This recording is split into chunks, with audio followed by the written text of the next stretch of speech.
Please stop. I'll do whatever you want, Apache Beauty begged as the cowboy's gun rose. Dust lifts, church bell tolls once, iron spurs bite the porch.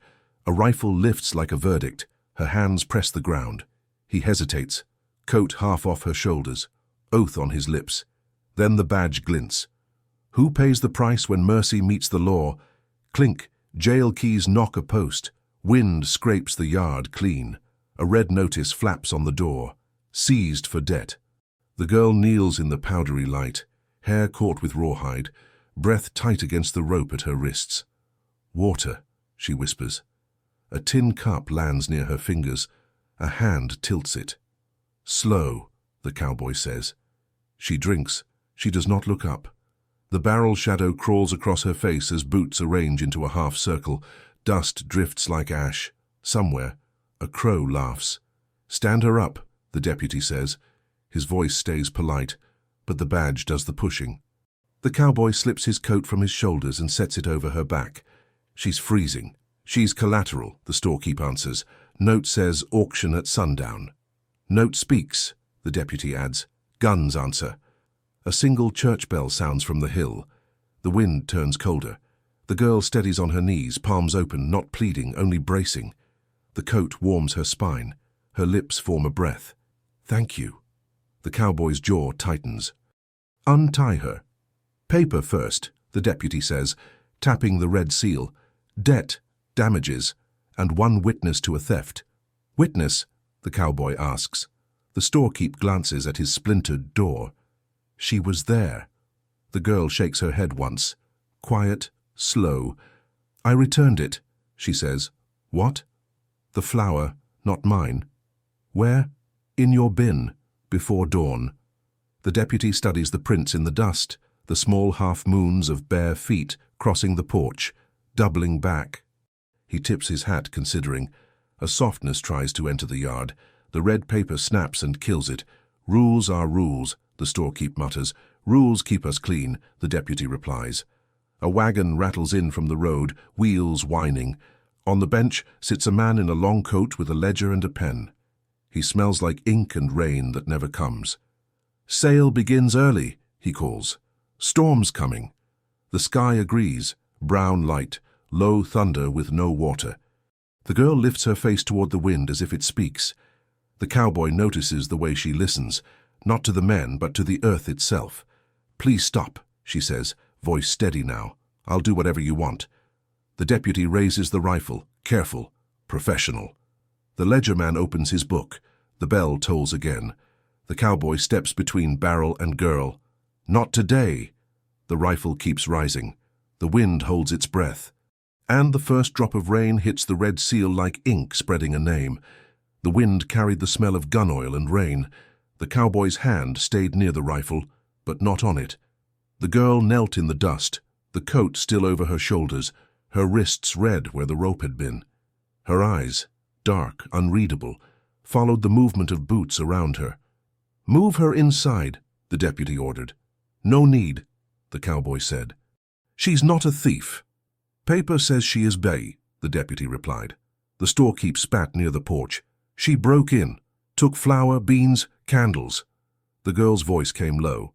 For the children. They were hungry. Silence followed, dry, brittle. The cowboy's jaw tightened. He glanced at the sky. A faint roll of thunder crossed the plains. He removed his hat. If she stole to feed them, that ain't theft. The deputy's hand hovered near his badge. Law disagrees. Law don't know hunger, the cowboy muttered. A murmur swept the small crowd that had gathered. Farmers, drifters, wives with pale faces. They watched the scene like a sermon they'd heard too many times. No one moved closer. The storm wind tore the red notice from the door and pinned it to the girl's leg. She did not flinch. The cowboy bent, peeled the paper away, folded it, pocketed it. You'll not sell her, he said. The deputy raised a brow. Then pay her debt. How much? The clerk licked his thumb, opened the ledger. $28.57. That's half a month's wage, the cowboy muttered. She ain't worth less, the storekeep said. He looked at the girl. Her lips trembled, but not from fear. I can work, she whispered. Cook, mend, wash. "No," the cowboy said. "You'll not beg," the deputy sighed. "Mercy doesn't change ink." The cowboy reached into his coat. Coins clinked, dull and heavy. "I've got 12. "Not enough," said the clerk.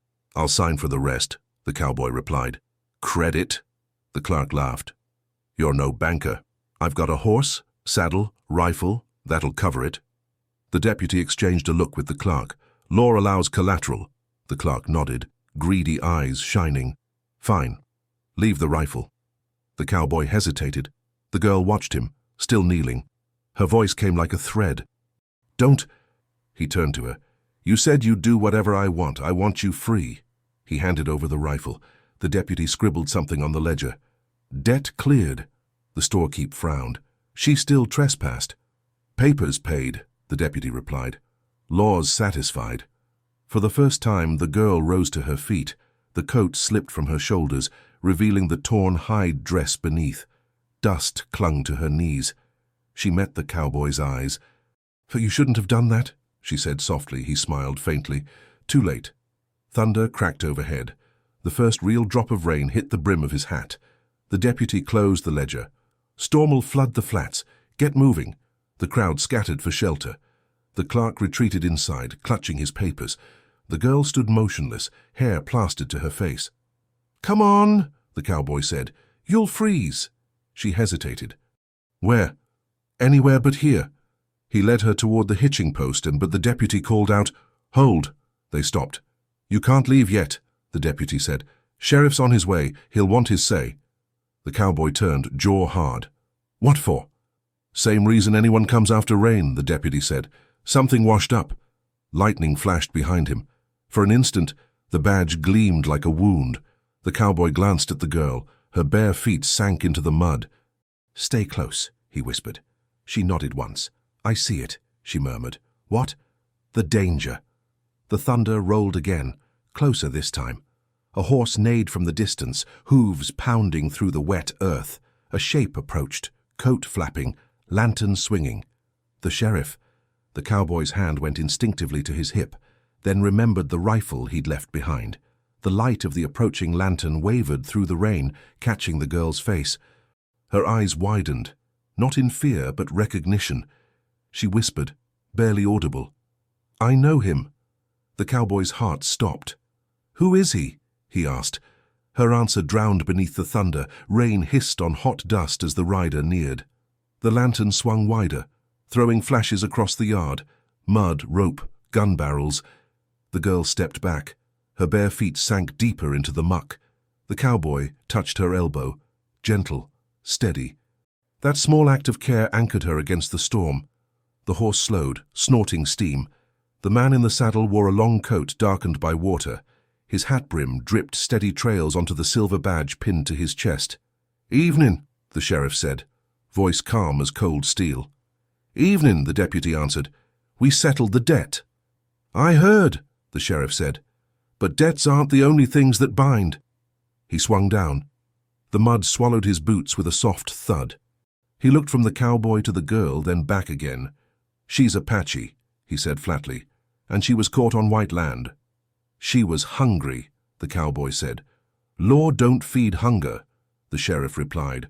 "Law feeds order." The girl's eyes darted to the ledger man, still clutching his book under the porch. "He lied," she said softly. "The grain was mine." "Yours?" the sheriff asked. "Since when do Apaches own what's inside town walls?" Her jaw trembled but she didn't look away. "Since I worked for it. Since my husband died in your jail." The crowd stilled. The only sound was the rain sliding off the roof. The sheriff's face remained stone. "Your husband died of fever." She shook her head. "He died of silence." The cowboy felt her words hit him like wind off the canyon edge. He stepped closer to her side. "That's enough," he said quietly. The sheriff looked him over. "You buying her freedom or her silence?"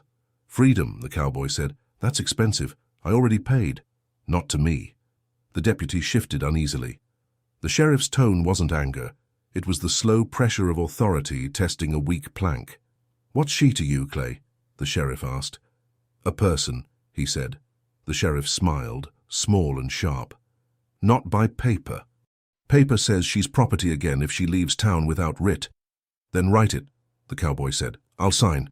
Can't. She's not yours to free. Lightning struck close, bright as judgment. The girl flinched, mud splashing her dress. The cowboy caught her by the wrist before she fell. Her skin was cold, shaking, but she didn't pull away. That small contact, the act of care before the threat, held them both steady. Sheriff, the deputy began, storm's worsening. Maybe we— Quiet, the sheriff snapped. This ain't about weather. The girl straightened. Yes, it is, she said. They stared. The earth's angry, she whispered. It remembers. The sheriff's hand hovered near his revolver. Superstition. The cowboy stepped in front of her. She's right. You feel it too. Thunder cracked. The horses screamed. The ledger man stumbled back into the store, slamming the door. For a heartbeat, the storm drowned everything. The voices, the law, the distance between right and wrong. When it eased, the sheriff spoke again. You've got 1 hour, he said. Then I ride for the fort. She rides in chains. He turned toward his horse. Pray the river don't rise before I get back. The deputy hesitated, looking at the cowboy. Best you find shelter. We will, the cowboy said. The sheriff mounted, lantern light flickering off his wet coat. Don't make me hunt you, Clay, he said. You've never seen what mercy looks like when it runs out. He spurred his horse, mud sprayed, light vanished, thunder swallowed him whole. The yard fell silent again, only the steady drum of rain and the sound of the girl's breath beside him. You should go, she said softly, before he comes back. I'm not leaving you. Her lips trembled. He'll kill you. Then he'll have to try. She looked toward the dark hills. There's a place, she said. My people hid near the dry riverbed. You can lead me there. She smiled faintly. I can if you listen. He nodded. Then we go now. They moved toward the corral, mud sucking at their boots.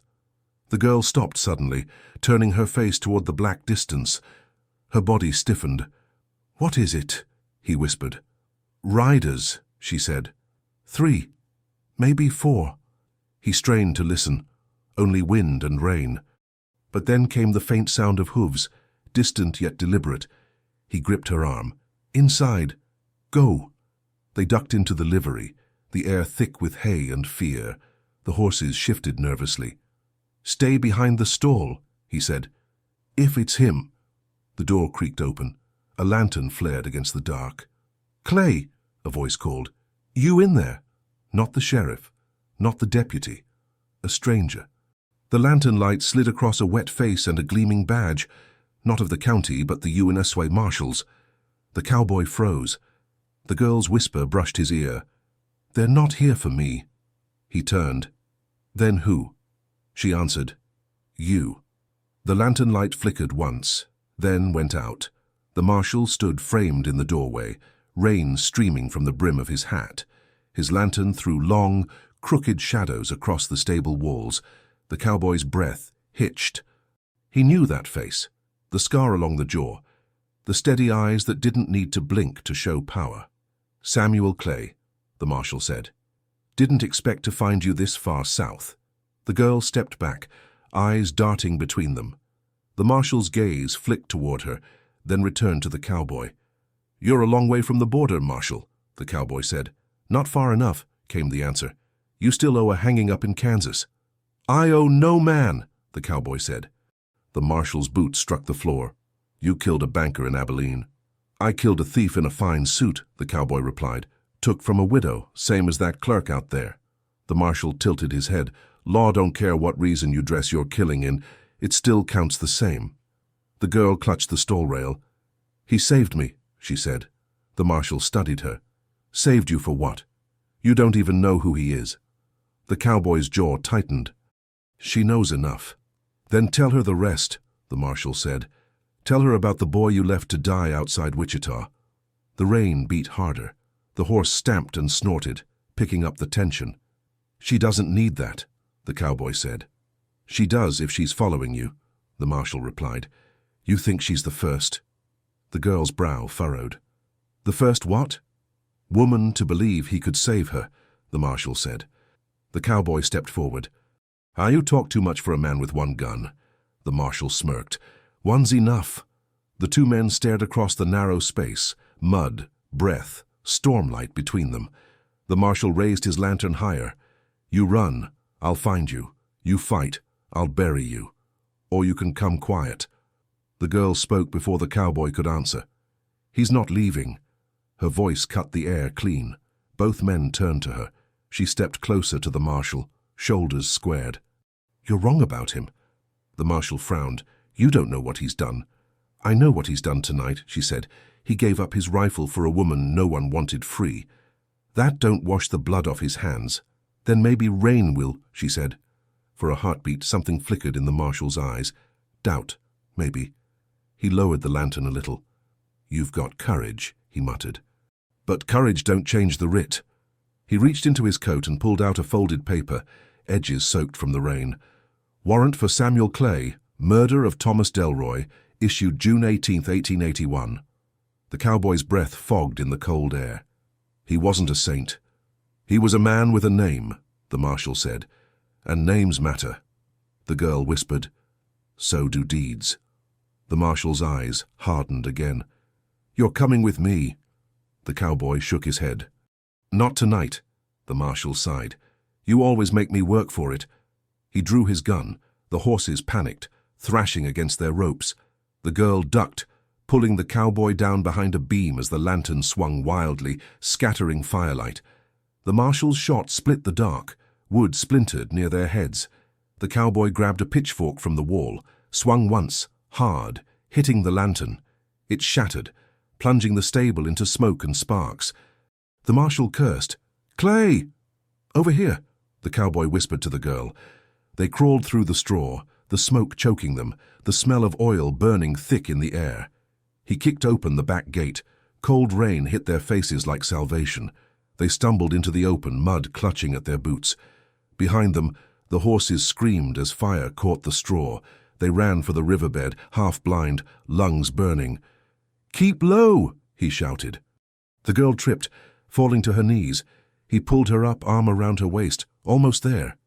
Behind them came the thunder of hooves, 2, maybe 3 riders. The marshal hadn't come alone.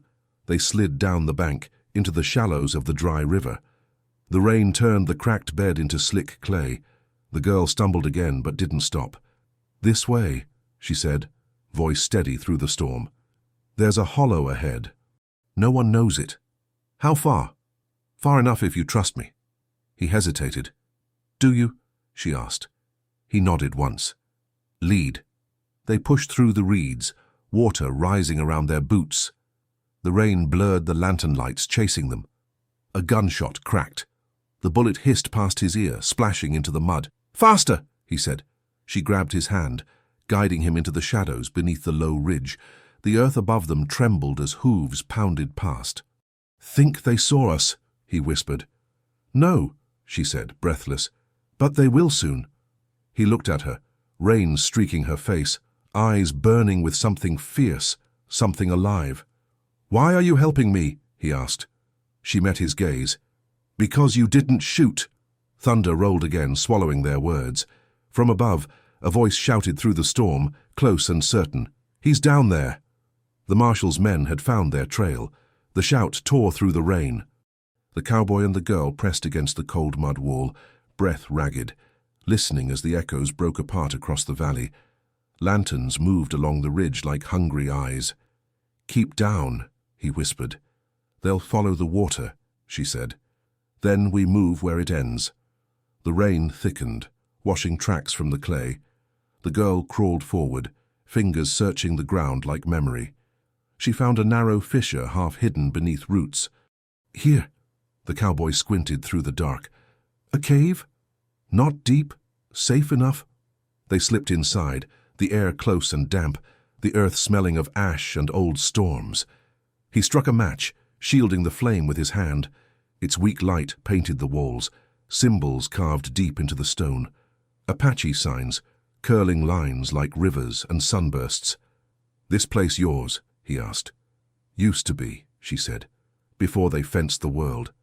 He lowered himself beside her. Their clothes dripped. Mud streaked his shirt, her skin. He reached into his coat and pulled a strip of jerky. "Eat." She shook her head. "You need it." He tore it in half. "We both do." Her fingers brushed his as she took it. The contact lingered, quiet, human. Outside, the storm raged on, masking every sound except the thunder and the occasional shout in the distance. "They'll keep searching," he said. "They think like soldiers," she replied. "Straight lines, open ground. They won't find this place till daylight." He leaned back, closing his eyes. "You spoke of your husband," he said softly. "What happened to him?" She hesitated. "He was taken for stealing a mule that wasn't ours. They beat him till he signed the paper. The next morning they said he confessed he never came home." He exhaled, jaw tight. "Law's clean only when hands are dirty." She looked at him through the dim light. "And you? Who did you kill?" He didn't answer right away. The match burned his fingers. He let it die. In the dark, his voice sounded older. A man who smiled while others starved. He called it business. I called it sin. "Did it help?" she asked. "No," he said. "It just made me another ghost."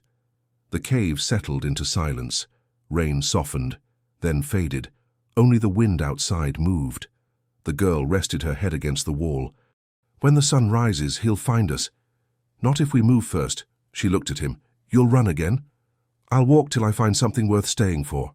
Her lips curved faintly. "Maybe you already did." Before he could answer, a crack echoed through the gorge. A gunshot, then another. He grabbed her arm. "Stay down." Voices drifted from the ridge. The marshal's men.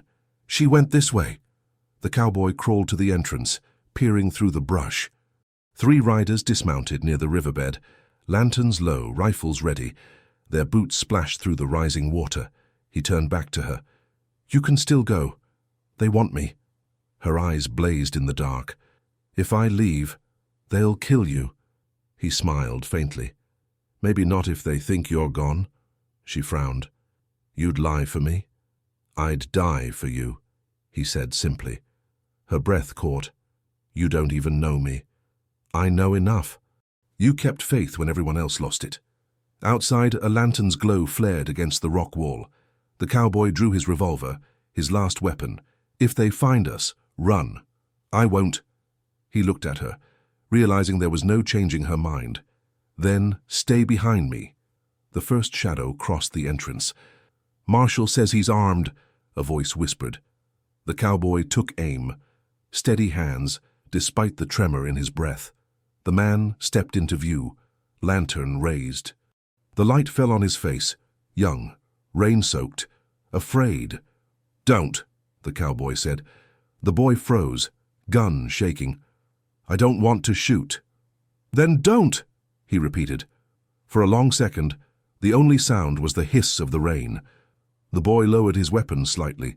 "Marshal says he ain't here," the cowboy cut in. "Think for yourself." The boy hesitated. The girl's voice came from the dark. "Go home." Something in her tone, firm, almost sacred, made the boy step back. He turned, shouting, "They're not here!" Lanterns shifted. Hooves splashed. The search moved downstream. The girl exhaled. He listened. The cowboy holstered his revolver. "Not for long. The marshal's not the kind to trust silence." She nodded. "Then we leave before it breaks." They crawled out from the cave into the grey dawn. The sky hung heavy and bruised. The storm had passed, but the river ran high now, cold and fast. The girl pointed toward the distant ridge. "The valley beyond leads to the mesas. No soldiers, no law." He studied her face, streaked with rain and resolve. "You sure you can find it?" "I was born there," she said. He took a breath. "Then lead the way." They started moving upstream, the water pulling at their legs. The air smelled of wet sage and ash. Behind them, a single shot echoed through the valley, distant, deliberate, like a promise. The girl stopped, eyes narrowing. "That wasn't warning fire." "No," the cowboy said quietly. "That was the marshal." The marshal's shot echoed through the canyon, splitting the early light. The girl and the cowboy froze, crouched low in the reeds. The river surged beside them, brown and fast from the storm. "He's close," she whispered. "Too close," the cowboy said. We move upriver." They waded through the current, water rising to their knees. The cold bit deep, but it masked their trail. Every step sank into the silt, erasing the past. Behind them, hooves splashed, measured, patient. The marshal wasn't chasing, he was hunting.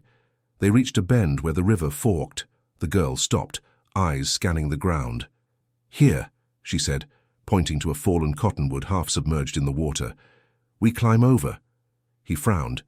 "That's suicide, if it breaks." "It won't," she said. "Roots still hold." She went first, barefoot and sure. The log shifted but held. The cowboy followed, slow and careful, hand gripping the slick bark. Halfway across, thunder rolled again. No storm this time. Gunfire. A bullet split the air, striking the log inches from his boot. Splinters flew. He leapt the rest of the way, pulling her down behind a boulder. "They found us," he muttered. The girl peered through the brush. "No," she said. "Just him." The marshal rode alone, his horse black and wet, his coat torn from the ride. He dismounted, gun drawn, eyes sharp as the rainless wind. "Clay!" he called out. "You can't run forever." The cowboy's grip tightened around the revolver. "He's right," he said quietly. "Then what?" she asked. He smiled grimly. "We stop running." He rose from cover, mud streaking his face, revolver steady. "Marshal!" he shouted. The marshal's aim shifted instantly. "Put it down, Clay. Don't make me do this." "Already done," he said, stepping forward. "You want me? I'm here." The marshal's finger twitched. The girl's hand found the cowboy's sleeve. "Don't," she whispered. He didn't answer. The two men stood facing each other across the roaring river, water and silence between them. "You killed a man for stealing," the marshal said. "I killed a man for starving others. You're no judge." "Neither are you," the cowboy said. "Just another man behind a badge." The marshal's jaw tightened. "Badge makes it law." "No," the cowboy said. "Badge just hides the sin." The wind shifted. The marshal hesitated, his gun wavering. "You could have turned yourself in." "For what?" "To hang in a town that don't care why." "That's justice." "That's business," the cowboy spat. The marshal's eyes flicked toward the girl. "You dragging her down with you?" "She saved me," he said. "From what?" "From being like you." The marshal's expression changed, something human breaking through. "You think you're better?" "No," the cowboy said. "Just done killing the wrong kind of people." The marshal lowered his weapon slightly. "Then come quiet." The girl stepped out from behind the rock, rain dripping from her hair. "He can't," she said. "You wouldn't let him live." The marshal blinked, taken off guard. "You don't know what you're talking about. I know men like you," she said. "You follow orders till they burn your soul." He swallowed, something tightening behind his eyes. "You think I like this job?" "No one makes you wear that badge," she said. The silence stretched. The marshal's arm trembled just enough for the cowboy to see. "Go," he said to the girl quietly. "Now." She shook her head. "I'm not leaving you." He didn't argue. The marshal sighed, lowering the gun fully. "You're lucky the rain washed the tracks. I'll report you dead. But if you show your face again, next time it's not mercy." The cowboy nodded. "Fair enough." The marshal turned to his horse, climbing into the saddle. "Get out of this territory, Clay, before the law remembers your name." He spurred the horse and vanished into the fog. The cowboy stood there for a long moment, chest heaving. The girl exhaled, her shoulders trembling. "You trusted him?" she asked. "No," he said, "but I trusted his weariness." They started walking again, the valley widening before them. The rain had stopped. Sunlight bled through the clouds in faint streaks. "Where to now?" she asked. He looked toward the distant hills. "Somewhere we can start clean." She nodded. "That place exists." He smiled faintly. "Maybe not. But we can build it." They followed the river until the land began to rise again. The girl turned once, looking back toward the canyon. "He'll come," she said. "Not today," the cowboy replied. She tilted her head, listening. "You hear that?" He paused. "What?" "Not the wind. Something else." He listened, then heard it too. The faint, rhythmic creak of wagon wheels. He frowned. No one travels this road after storm. She touched his arm. Unless they're coming for what's left behind. The sound of wagon wheels grew louder, steady and deliberate. The cowboy and the girl froze at the edge of the ridge. Below them, through the thinning mist, a covered wagon rolled slowly along the trail. 2 mules strained against the mud, their harnesses squealing. "Travelers?" the cowboy asked. The girl shook her head. "Too heavy. No goods, no family." "Then what?" "Soldiers," she said. The wagon stopped near the burned-out remains of the livery. The sun had broken through the clouds now, laying everything bare. The smoke, the ruin, the prints in the wet clay. The cowboy's face hardened. "They're following the marshal's trail." He scanned the horizon, counting figures. 2 men at the reins, one walking beside the wheels with a rifle across his chest. They weren't soldiers. They were bounty men. The girl gripped his sleeve. "They'll find your tracks." "Not if we stop them first." He crouched, checking the revolver, 2 bullets left. "Stay here," he said. "No," she replied. "You'll need eyes." He smiled faintly. "You've got better ones than me." They moved along the ridge, keeping low behind the scrub. From their vantage point, he could see the wagon more clearly now. Inside lay another man, limp under a tarp. A bounty hunter's prize. "They're carrying someone," she whispered. "Or something," he said. They crept closer until voices drifted up through the heat haze. "Marshall said he's dead." "Marshall lies," the other man replied. "Said that before Kansas, remember?" The girl frowned. "They mean you." The cowboy's throat tightened. So much for mercy. The men unloaded the tarp, revealing a wooden crate stenciled with a single word: evidence. The girl leaned closer. "What's in it?" "Proof I was never meant to live free," he said. The wind picked up again, rattling the wagon canvas. One of the bounty men turned, scanning the ridge. "Down," the cowboy whispered. They pressed flat against the dirt as a shot cracked, the bullet tearing into the rock above them. "Seen something!" the man shouted. The cowboy exhaled slowly. "No more running," he murmured. He stood, drawing the revolver. Another bullet whistled past, grazing his arm. He fired back, once, twice. 1 man fell, the others ducked behind the wagon. The girl grabbed his hand. "This way." They slid down the slope, mud slick beneath their boots. The wagon loomed ahead. The surviving bounty man rose, cocking his rifle. The cowboy reached him first. The rifle fired wild into the sky before the man fell backward into the mud.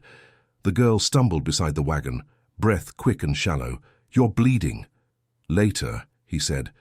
"Help me open this." They pried the crate open with the rifle butt. Inside, papers, a broken badge, and a bundle of letters sealed with the same red wax he'd seen on the debt notice back in town.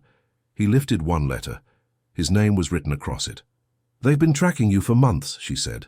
He unfolded the page, rain streaking the ink. The words blurred, but he could read enough. "Marshall H. C. Weller authorized to deliver Samuel Clay alive for questioning in the Abilene affair. Payment upon confirmation of confession." He closed his fist around it. They never wanted justice, just a story to sell. The girl looked toward the trail. "Then we need to erase it." He nodded. "Help me load it in the wagon." They shoved the crate back inside, scattering straw and broken boards over it. Then he struck a match. The fire took fast. Dry wood, oil, wind. Flames climbed through the canvas, painting their faces gold. "Won't that draw them back?" she asked. "Let them come," he said. "All they'll find is ashes." They watched the wagon burn until it collapsed into smoke. The sky above them turned a strange silver, bright but cold. "What now?" she asked softly. He looked toward the open desert. "North," he said. "There's land the law forgot." "Your wound," she said, touching his arm. He winced, but smiled. "You always see too much. It's bleeding." He tore a strip from his shirt. "Tie it tight." She did, hands careful, trembling only once. When she finished, he caught her wrist gently. "You could still walk away." "And go where?" "Home," he said. "This is home now," she replied. He said nothing, only looked at her, the firelight dying in her eyes, the wind stirring her hair. Then, faint and distant, came the sound of hooves again. Not many, 2, maybe 3, but closing. "They're not giving up," he said. "No," she answered quietly, "but neither will we." They turned toward the northern ridge, the desert stretching beyond like a promise waiting to be broken. By midday, the storm had burned away, leaving the land raw and steaming. The cowboy and the girl climbed toward the mesas, each step heavy from exhaustion and dried mud. The sky stretched endless above them, white-hot and merciless. "Are you holding up?" he asked. "I've walked farther with less hope," she said. He smiled faintly. "That's not the comfort I meant to offer." "I know," she replied, "but it's true." The land opened around them into an old plateau littered with bleached stones and broken fences. Here the world felt forgotten. No birds, no tracks, no law. The cowboy paused, scanning the horizon. "We'll rest there," he said, pointing to a small cluster of rocks shaped like an arch. They reached it, dropping their packs to the ground. The silence was so deep it hurt the ears. He built a small fire from dry brush. The flame flickered weakly, swallowed by the wind. The girl watched him work. "You've done this alone for long," she said. "Too long," he admitted. "You get used to silence, then it starts talking back." She smiled softly. "Silence never lies." He looked at her, puzzled. "You believe that?" "Yes," she said. "Words can hide fear. Silence shows it." He stared into the fire. "Then I'm full of truth tonight." They ate the last of the jerky in silence. The wind shifted, carrying a scent of rain again, impossible under that clear sky. She tilted her head. "Storm's not gone," she murmured. He frowned. "You can smell that." "I can feel it in the ground." He placed a palm to the dirt. It trembled faintly, as if something far below moved. "Not thunder," he said. "Hooves." Her eyes darkened. "They found our trail." He doused the fire and packed what little they had left. "We keep west till night." They moved fast, keeping to the shadows of the rocks. By dusk, the sky flamed orange, and the mesa ahead dipped into a canyon streaked with crimson clay. "There," she said, pointing to a narrow cleft. "The path down leads to my mother's people." "They'll take us," he asked, "if they remember mercy." The descent was steep. Twice the cowboy slipped, catching himself against the rock. The girl moved with strange ease, even barefoot. When they reached the bottom, the air was cooler, the canyon walls high and red. She knelt, pressing her hand to the stone. "They used to paint stories here," she said, "the tribe that lived before mine." He looked closer. Faint shapes glowed in the fading light, figures of hunters, rivers, storms, and women holding fire in their palms. "What do they say?" he asked. She traced one with her finger. "That the earth punishes those who break their word." He gave a small, wry laugh. "Then, I'm already condemned." "No," she said, looking at him, "not if you mean to keep one." Before he could answer, a shadow moved along the canyon rim above them. The sun caught metal, a rifle barrel. "Down!" he shouted. The shot rang out. The bullet struck the rock behind them, showering dust and stone. "They're here," she cried. He pulled her against the wall. "How many?" "2, no, 3, she said. He peered upward. Silhouettes moved along the ridge, bounty men again, and one heavier figure among them, the marshal. "I told you," she whispered. He wouldn't stop. The cowboy's jaw clenched. "Then we finish this." He scanned the canyon, narrow, winding, full of echoes, the perfect place to trap or be trapped. "You know a way out." She nodded slowly. "Through the river tunnels, but it's dark. Better dark than dead." They ran, the walls closing in around them. Another shot cracked, ricocheting off stone. "Faster!" he shouted. The tunnel entrance loomed ahead, a black moor at the canyon's base. They dove inside, swallowed by shadow. Water dripped from the ceiling, the air cold and wet. Their footsteps echoed like heartbeats. "Keep close," he said. "I am," she whispered. They moved deeper until the light behind them vanished.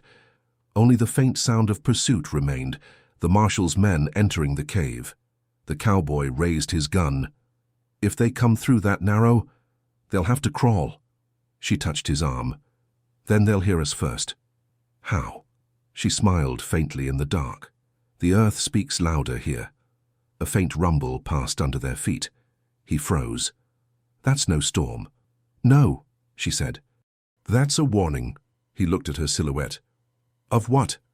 Of what happens, she whispered, when men chase justice into sacred ground. The tunnels curved deep beneath the canyon, narrow and cold. The walls glistened with moisture, the air thick with earth and echoes. The cowboy and the girl moved slowly, their steps careful on the slick stone. Light fades fast here, she said quietly. He nodded. Good. Makes it harder for them to follow.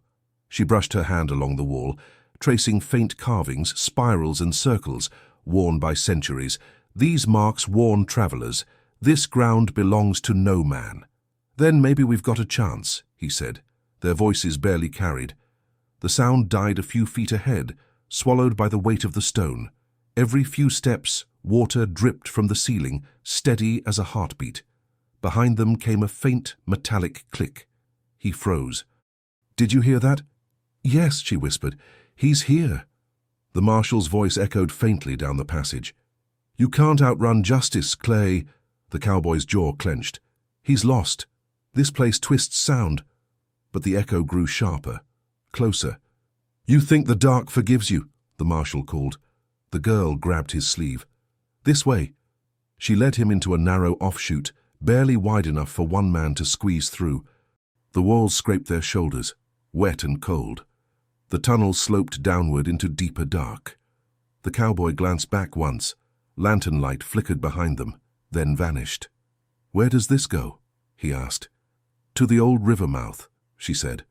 If it's not flooded, and if it is, then we learn to swim. He huffed a quiet laugh. You don't scare easy. I've been scared too long to let it rule me, she said. After a few minutes, the tunnel widened. A faint glow seeped from somewhere ahead. A dull blue shimmer reflected off the water. What's that? He asked. Light through stone, she said. It comes from the cracks above. The air smelled cleaner here. He took a deep breath, but the relief didn't last. Another sound followed, the sharp crack of boots on wet rock. The marshal again. Closer now. The girl turned. He'll find us if we stay. Then we don't.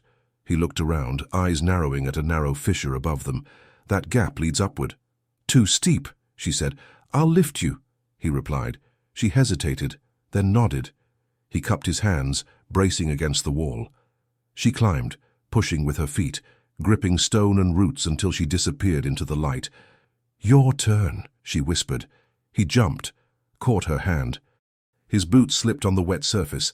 Her arm strained, but she didn't let go. With a final heave, he reached the ledge, collapsing beside her. Below, a lantern's glow reached the pool's edge. The marshal entered the chamber, gun raised, scanning the walls. Run, the cowboy whispered. They scrambled upward through a crack in the ceiling, crawling into a small cavern that opened onto the surface. The night air hit them hard, cold, dry, and full of stars. They were out. The cowboy leaned against the rocks, catching his breath. You all right? She nodded. He's not done. He glanced back toward the tunnel mouth. The lantern flickered below, then vanished. Silence. The girl looked east, where the desert stretched wide under the moonlight. We're close to the sacred plain, she said. No one rides there after dark. Then that's where we go. They started walking again, feet crunching over dry sand. The moon hung low, the world silver and still. He spoke after a long silence. You could have left me. You could have left me first, she said. He smiled faintly. Fair trade. Ahead, the ground shimmered pale under the starlight. Strange mounds dotted the plain, ancient burial stones half swallowed by the sand. The girl slowed, whispering, Don't step between them. Why? It's where the old ones rest. He followed her careful steps, quiet as the wind. Each stone was marked with symbols carved long before either of them were born.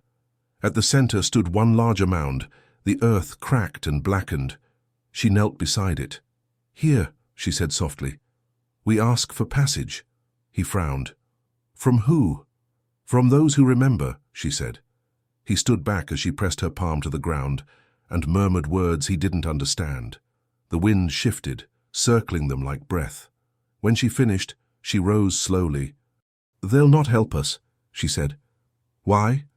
"Because we brought blood into their quiet." A distant crack split the silence, a gunshot again, echoing across the desert. The cowboy turned toward the sound. "He's still coming." "Yes," she whispered. "And now he's on sacred ground." He checked his revolver. 1 bullet left. "Then let the earth decide who stays." The girl's eyes gleamed under the moonlight. "Be careful what you ask it." The wind picked up, carrying dust across the plain. He looked ahead, toward the black horizon, where a single light flickered. One moving lantern, steady, relentless. The marshal was coming. The lantern's glow drifted closer, bobbing in the desert dark like a will that refused to die.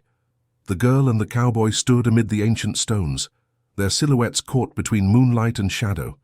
"He's alone," the cowboy said quietly. "For now," she answered. "The ground's listening." He checked the revolver, 1 bullet, black as the night around them. "Then we listen back." The marshal's horse snorted somewhere beyond the ridge.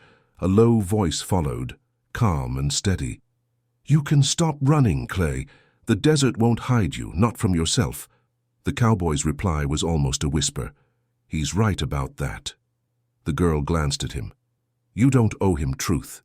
He looked down at the revolver. "No, just an ending." The marshal appeared over the rise, lantern in one hand, gun in the other. His coat was torn, his face streaked with dust and blood. "You've led me far, Clay," he said. "Almost thought I'd let you go." "You could still," the cowboy said. "I could," the marshal replied, "but I won't." He dismounted, boots crunching over sacred stones. The girl stepped forward, blocking his path. "Stop," she said. "This place isn't yours." The marshal's eyes flicked toward her. "Neither is it yours anymore, and your people left this land to ghosts." "They never left," she said. "You just stopped listening." A wind stirred between them, dry and strange, carrying whispers through the stones. The marshal hesitated, his lantern flickering. "What is this?" he muttered. "Warning," the girl said softly. The cowboy raised his revolver. "Leave it be, Marshal." "Walk away." The marshal steadied his gun. "You'd shoot an officer." "I'd shoot a man," the cowboy said. The two stared at each other across the ancient ground, two shadows bound by the same sin, believing justice belonged to them. The girl's voice cut through the silence. "He's not your enemy." The marshal sneered. "He killed a man." "So did you," she said. "But the earth forgave you once. Will it again?" A faint tremor passed beneath their feet. Dust lifted from the stones like breath. The wind rose, whirling around them in a slow, deliberate spiral. The marshal's hand shook. "What's happening?" "The old ones," she said. "They don't like blood here." "Enough tricks," the marshal shouted, stepping forward. The earth answered with a deep rumble. A crack split the ground between them, a line of fire glowing faintly in its depth. The marshal stumbled back, lanterns shattering on the rock. Flames hissed and died, leaving them in pale moonlight. The cowboy took a step forward, gun still raised. "You can stop this, Marshal. Just let go." The marshal's eyes darted between the gun, the girl, and the trembling earth. Sweat streaked his face. "You think this redeems you?" "No," the cowboy said. "It redeems no one. But it ends something." The marshal's expression twisted. Anger, fear, pride, all fighting for breath. "I'll see you hang, Clay." "Not tonight." The cowboy fired. The sound cracked across the plain, swallowed almost instantly by the wind. The marshal fell to one knee, clutching his arm, hit, but not dead. His gun dropped into the sand. The girl ran to the cowboy's side. "You didn't kill him." "No," he said, voice heavy. "Killing's easy. This is harder." The marshal groaned, blood dark against his coat. "You'll never escape what you are." The cowboy looked toward the horizon, where dawn threatened the edge of the world. "Maybe not," he said, "but I'll walk farther than you ever tried." He holstered the gun and turned away. The girl followed, pausing once to glance back. The marshal knelt among the sacred stones, his face pale in the ghostlight. "What will happen to him?" she asked. "The desert decides," the cowboy said. They walked on, the wind rising behind them, carrying the faint sound of the marshal's prayers or curses into the dawn. As they reached the far ridge, the girl looked east again. "You spared him," she said. He nodded. "Mercy's the only bullet worth firing." The sun broke over the horizon, painting the sand red as blood and gold as forgiveness. The sun rose sharp over the horizon, turning the desert gold. The cowboy and the girl moved through the light like ghosts from a long-forgotten story. Two shadows bound by mercy and blood. Their footsteps left no mark. The wind erased everything behind them. "You should rest," he said. "I can't," she answered. "Not until I know he's gone." "He won't follow," he said quietly. "Not after what the earth showed him." She studied his face. "You believe that?" "I want to." They reached a line of weathered rocks, where the canyon opened into endless plain. A dry wind swept across the sand, carrying the smell of mesquite and iron. Far ahead, the faint shimmer of water danced in the heat. "Mirage," he said. "Maybe," she replied. "But even mirages can guide." They walked until noon, the heat pressing down like a living thing. When they finally stopped beneath a dead mesquite, he sank to his knees, pulling a small tin from his pack. Inside were scraps of paper, each yellowed by years of travel. "What's that?" she asked. "Letters," he said. "Things I never sent." "To who?" He smiled faintly. "A woman once told me forgiveness starts with speaking the truth, even if no one listens." She sat beside him. "Then speak." He unfolded one page, words blurred but legible. "To the family of Thomas Delroy. I didn't mean for it to end that way." He paused, voice tight. "He drew first, but I carried the faster sin." The girl's eyes softened. "You were just trying to survive." "Maybe," he said, "but sometimes surviving costs more than dying." He tore the letter in half, letting the pieces scatter into the wind. No one left to read it anyway. She caught one fragment before it blew away. "I hope you sleep easier than I do," she read aloud. He looked away. "Doubt they will." The silence between them was deep, but not empty. The air carried no echo of pursuit, only the low hum of the wind. "We keep moving?" she asked. He nodded. "Always." They walked again, the ground turning red beneath their boots. In the distance, a small column of smoke rose from behind a ridge. "Campfire," he said. "Or warning," she replied. They approached carefully, crouched low. At the ridge's crest, they saw a wagon overturned beside a small camp. No movement. The cowboy raised his hand. "Stay here." He descended slowly, revolver ready. The camp was abandoned, pots scattered, ashes cold. Then he saw the prints, small, light, fresh. "Children," he said softly. The girl joined him, kneeling by the tracks. They went east, into open land. "No," she said. "Toward the canyons." She looked up at him, eyes steady. "We can't leave them." He frowned. "We don't know what's waiting there." "Does it matter?" He sighed, holstering the gun. "No, guess it doesn't."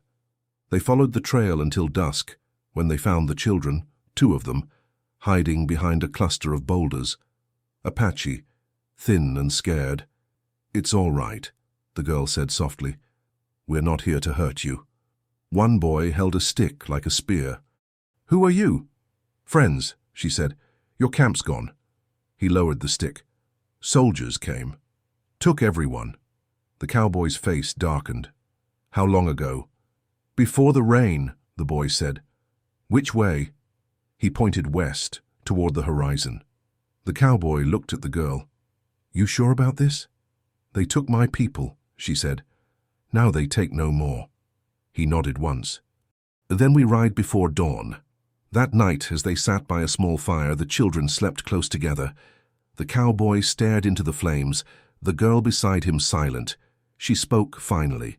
"You don't have to do this." He shook his head. "Maybe I do." "Why?" He smiled faintly. "Because mercy's only worth something if it costs." The fire popped, sparks rising like tiny souls. She turned to him. "You think we'll make it?" He looked beyond the firelight toward the dark west. "No," he said softly, "but we'll make it matter." The wind shifted, carrying with it the faint rhythm of hooves again, distant, faint, inevitable. She heard it too. "He's coming." He nodded slowly. "The law doesn't rest, not even when it's wrong." They sat without speaking as the night deepened, both knowing the morning would bring more than light. The night air turned colder as dawn crept over the horizon. The cowboy and the girl packed their small camp in silence, their movements slow, deliberate. The children still slept, curled beneath the worn blanket the girl had given them. He watched her tie the knot on her pack. "We leave them here. They'll slow us," she said softly, "but they'll die without us." He nodded. "Then they come." They woke the children gently. The younger one blinked up at the girl. "Is it morning?" "Not yet," she whispered, "but it will be soon." They set off westward again, through the grey half-light of early day. The world looked different now, quieter, stripped bare.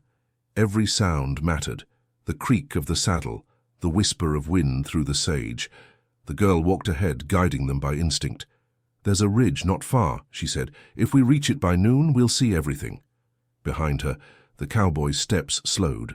Blood had soaked through the bandage on his arm. He hid it at first, then stumbled once in catching himself against a rock. She turned immediately. "You're bleeding again." "It's fine." "It's not," she said, tearing a strip from her dress and binding it tighter. Her hands trembled as she worked. He tried to smile. "You keep saving me." "You keep making it necessary," she replied. The faintest laugh escaped him before pain swallowed it. By mid-morning, the ridge came into view, a long rise of red earth and wind-carved stone. The girl stopped suddenly, eyes narrowing. "Smoke." He followed her gaze. A dark column rose from the valley below. "Camp?" he asked. "Too still," she said. "Too much order." He understood. "Soldiers."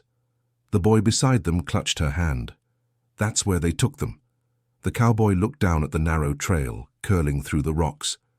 "If we go there, we don't come back." She met his eyes. "Then we make it count." They descended slowly, every step deliberate. Near the valley floor, they saw the camp clearly.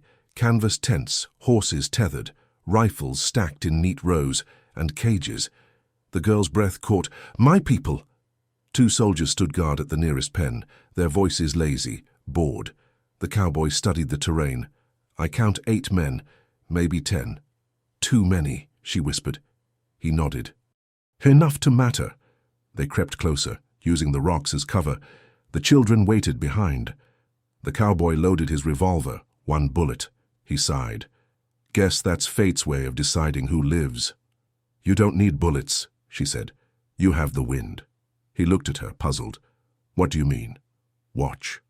She stepped forward, hands raised. Her voice carried softly across the air, an old chant, rhythmic, rising and falling with the wind. The sound slipped between the tents like smoke. The guards stirred. One turned, confused, then dropped his rifle. The horses began to rear, restless. The air thickened with dust and sound. "What's happening?" he whispered. "The earth remembers," she said. The soldiers shouted, chaos breaking through order. One man ran for the commander's tent. The cowboy saw his chance and moved, silent, swift. He reached the cages, broke the latch with a rock, pulled the doors open. The prisoners, men, women, children, stared in disbelief. "Go!" he said. "Now!" They scattered into the dust. The camp dissolved into noise and smoke. The commander burst from his tent, pistol raised. "Who the hell?" The cowboy fired his last shot. The man fell before he could finish the word. The girl's chant stopped. Silence fell heavy over the valley. She turned to him. "You're hurt worse now." He smiled faintly. "Worth it." The freed prisoners gathered around, unsure whether to run or stay. The girl lifted her chin. "Head north. Follow the river until you find the cottonwoods." One man asked, "And you?" She looked at the cowboy. "We'll catch up." They watched as the group faded into the horizon, small figures swallowed by light. The girl knelt beside him. "You can't walk far." He managed a laugh. "Guess not. Then we rest." The sound of hooves echoed again, fainter then closer. Her eyes widened. "No." He turned toward the ridge. One rider, one badge. The marshal hadn't died. He straightened, hand on the empty gun. "Stay behind me." She stood beside him instead. "Not this time." The marshal reined in his horse, face shadowed by the sun. "You should have finished it, Clay." "Didn't think mercy would chase me," the cowboy said. The marshal drew his revolver. "Now it's my turn." The girl stepped forward. "No, it's theirs." The wind rose again, furious and full of whispers. Dust circled them all, blinding and alive. The marshal's horse screamed, rearing high. The ground trembled beneath their feet. And then, silence. Only the whimper of the wind fading to stillness. The wind fell silent after the dust storm. For a long moment, nothing moved.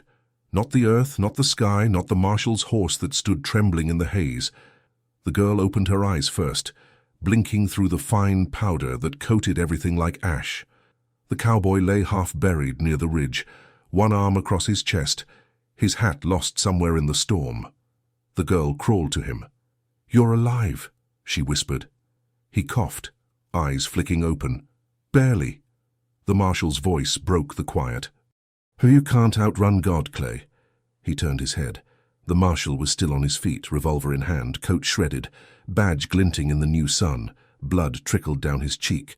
The cowboy pushed himself upright. "Didn't plan to." The girl stood between them.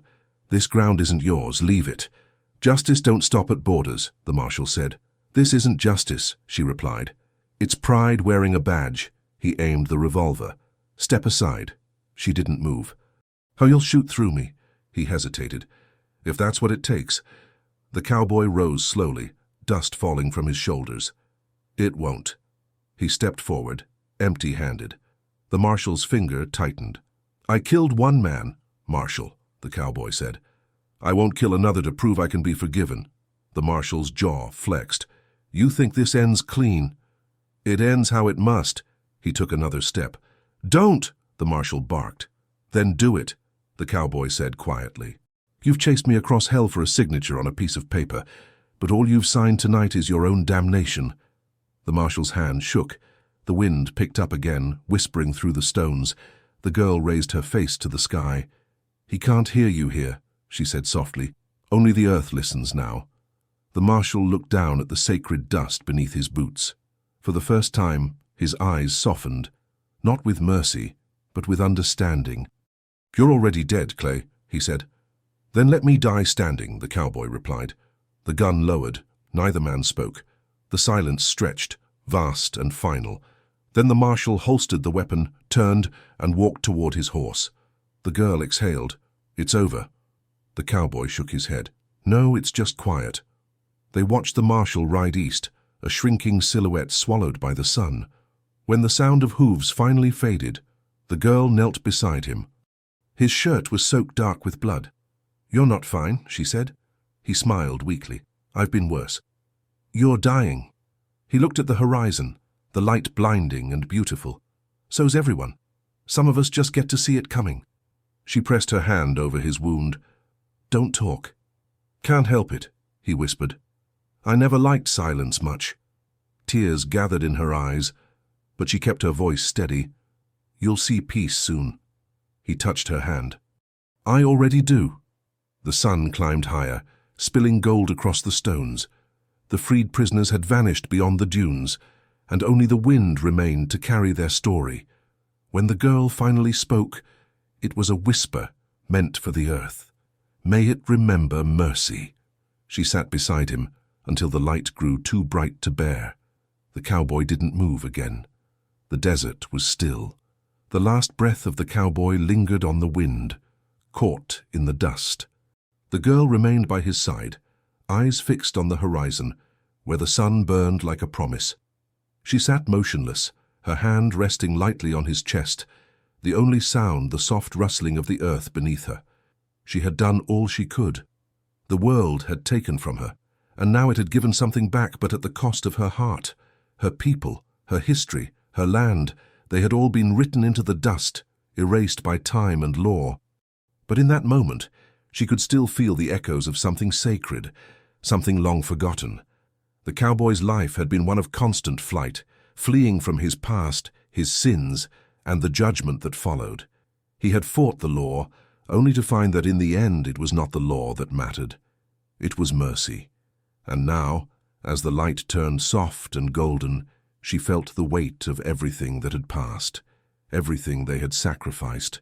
She stood slowly, her legs stiff from the long hours spent kneeling in the desert. The wind caught her hair, lifting it in delicate tendrils, as though it too was reluctant to let go. She looked back once, but there was nothing left of the cowboy's body. The earth had claimed him, as it claims all things, but his legacy, his fight for mercy, would live on. She would carry it with her, the weight of his truth woven into her spirit. The sound of distant hooves reached her ears. She turned toward the ridge, squinting against the rising sun. The world was not done with her yet. The sound grew louder, and a figure appeared, a lone rider silhouetted against the sky. At first, she thought it was a mirage. But as the rider drew closer, she recognized the familiar outline of a horse and rider, both moving with the kind of quiet determination she had seen in the cowboy. But this time, the rider did not stop. The girl raised a hand, greeting them with a small, weary smile. "You came back." The rider's face was hidden beneath a wide-brimmed hat. They stopped just shy of where the cowboy had lain. A pause. "The earth remembers," the rider said softly. It was the first time she had heard those words spoken aloud by someone other than herself. She nodded, feeling the weight of the words settle in her bones. "And it will tell the story." The rider dismounted, their boots sinking slightly into the sand as they approached. "I'm here to continue it." The girl looked up at the rider. "Who are you?" "I'm the next step," they replied. "The story doesn't end here." She looked toward the horizon, the light fading into twilight. "No," she said, "it never ends. It just waits for someone to remember." The rider smiled. "Then let's make sure it's remembered." Together they stood in the quiet, listening to the wind carry the stories of those who had gone before them, knowing that even though the cowboy was gone, his fight for mercy and redemption would not be forgotten. The journey was not over. It would continue with them, across the earth and through the ages, like the whisper of a promise never broken. Well, partner, that's the end of this ride. If you've enjoyed this tale of mercy and redemption, don't just sit there waiting for the next dust storm to blow through. Hit that subscribe button and saddle up for more adventures. The journey's far from over, and the wildest roads are still ahead. You won't want to miss what's coming next. So hitch up, keep your eyes on the horizon, and ride along with us. I'll see you out there on the trail.